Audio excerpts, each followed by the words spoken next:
अस्सलाम वालेकुम नाजरीन, में गुफरान बिन याकूब कासमी। एक माह में दारुल उलूम देवबंद पर बिल्डोजर चले, वरना हिंदू समाज आगे बढ़कर इसे गिरा देगा।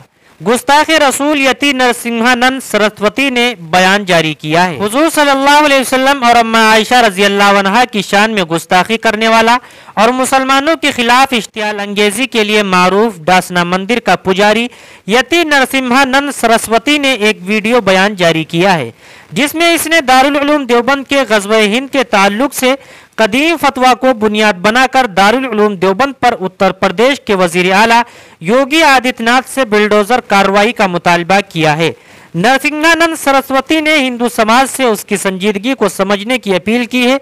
इसका कहना है कि हिंदू समाज गज़वा लफ्ज़ के माने को समझे। गज़वा का माना किसी मुल्क या रियासत को सिर्फ फतह करना नहीं, बल्कि उसका माना यह है कि इस मुल्क के काफिर और मुशरिकों को वहां से साफ करके कुफ्र और बुत परस्ती को हमेशा के लिए खत्म कर देना है।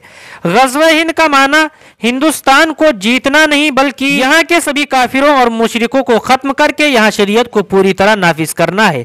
अब से पहले किसी भी इस्लामी तंजीम ने इस ताल्लुक से खुलकर कबूल नहीं किया था, बल्कि खुफिया तौर पर इसका इश्तिहार करती थी।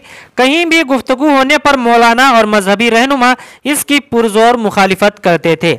आज इन सब का झूठ उजागर हो गया है और उनके घिनौने अज़ाइम से सब मुत्तला हो गए हैं। दारुल उलूम देवबंद ने अपनी फतेह को यकीनी समझते हुए ग़ज़वे हिंद के तस्वीर को कबूल कर लिया है। अब पूरी दुनिया के जिहादी हिंद की सरजमीन को मैदान जंग बनाकर ही दम लेंगे। यति नरसिम्हानंद सरस्वती ने मजीद कहा कि अगर योगी और दूसरे लीडर कोई कार्रवाई नहीं करते, एक माह के अंदर दारुल उलूम देवबंद पर बिल्डोजर नहीं चलाएंगे, तो हिंदू समाज आगे बढ़कर उसे गिरा देगा।